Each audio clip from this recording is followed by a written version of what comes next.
Welcome back to Walk, Run, Soar. It's day 24, it's Tuesday. This is part 1. Part 2 will be here in a little while. This is number 31 in the book, Your Race Isn't Over Yet. Appropriate because my church family and choir family found out someone from our choir, I'm in the part of the choir, passed away very unexpectedly last night. She had gone to the ER with some problems and was in seemingly good spirits. They were going to have to do some emergency surgery to fix what was wrong.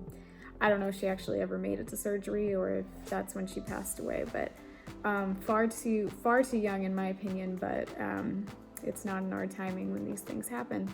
But very unexpected, so I won't share the name. It's not my name to share, but God knows, so if you could just say a prayer for that family, that would be great. It's awful when you don't see these things coming. But the topic of this particular devotion, your race isn't over yet. The verse is from 2 Corinthians chapter 4, verse 16. This is the Message translation.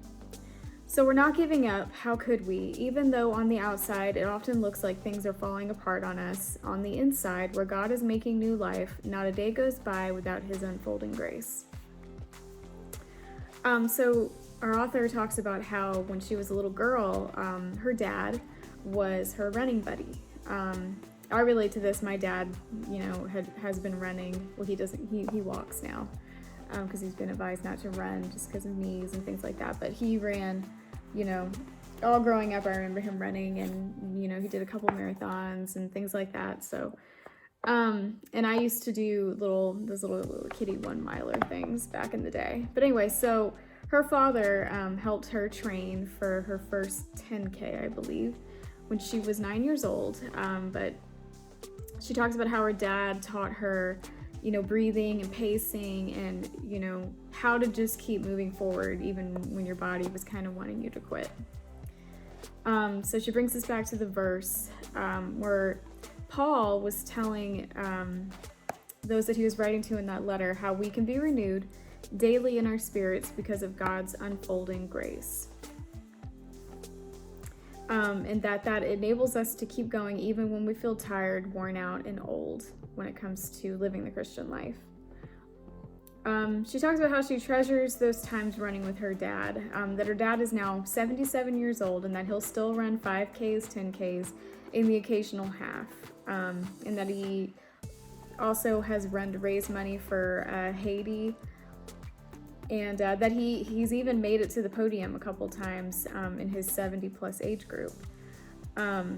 His doctor, of course, however, she says a few years ago, had told him that he probably really shouldn't be running anymore, but that he was persistent, that he, even when he was reminded that he should just be walking now, that he would get caught jogging on a track or, things like that.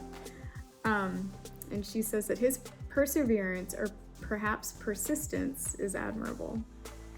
And she closes with, "Friend, we are not promised tomorrow, but if we are still living today, our race isn't over. My dad serves as my constant inspiration. We all have to keep running this race set before us for God's glory." Our faith step, is there an area in your training or in your life where you feel like giving up? What would it look like for you to persevere through this? And she suggests sharing a goal or situation with a friend or running buddy and ask them to pray for you.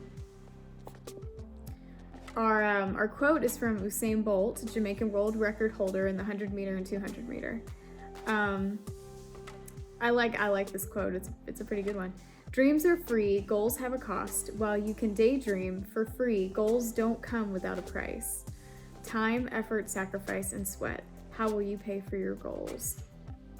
I daydream a lot, so I liked that part. I can daydream for free, but if I actually want to achieve what I'm daydreaming about, which currently is getting ready to start training for my first marathon, that it's going to be a lot of work, and figuring out managing the time between that work and home life and wife life and stepmom life.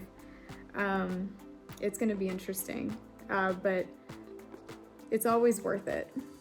If you can When you achieve a goal you set for yourself, it feels really good. Training note from Coach Sean. And this is good, especially since I actually did some cross training today after I did a little 2-mile warm-up run and actually did some strength training. But he says, don't underestimate the importance of your arms. They keep your legs moving. The faster you move your arms, the faster your legs will move. This is critical in later stages of a race as fatigue sets in. Keep your shoulders relaxed and your arms swinging. And I would add to not neglect upper body cross training, because I do that a lot.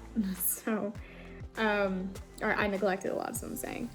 But it is super important to keep your shoulders, biceps, all of this, keep it strong, because it does help you. Especially, I feel like it helps you on hills, which we all love. So that's the lesson for today is your race isn't over yet. I always tell people, and it's kind of morbid, but for me, this is truth. I'm not afraid. I'm not afraid of death. I know where I'm going. And I imagine heaven to be, a lot happier than earth is. But I know that every morning I wake up and I'm still breathing, that there's a reason why I'm here. A reason why I haven't gone to my real home yet. I don't always know as a day progresses, what God is wanting me to do. But like I said, if I wake up every morning and I'm still drawing breath, there's a reason why he still wants me here. And sometimes it can be an adventure trying to figure out what his plan is. And sometimes it can be frustrating, but he does have one, and that's where, faith comes in. Faith in knowing that he's got a plan for you and for me. So that's part 1 today, and I will see you back here in a little while for part 2 of day 24.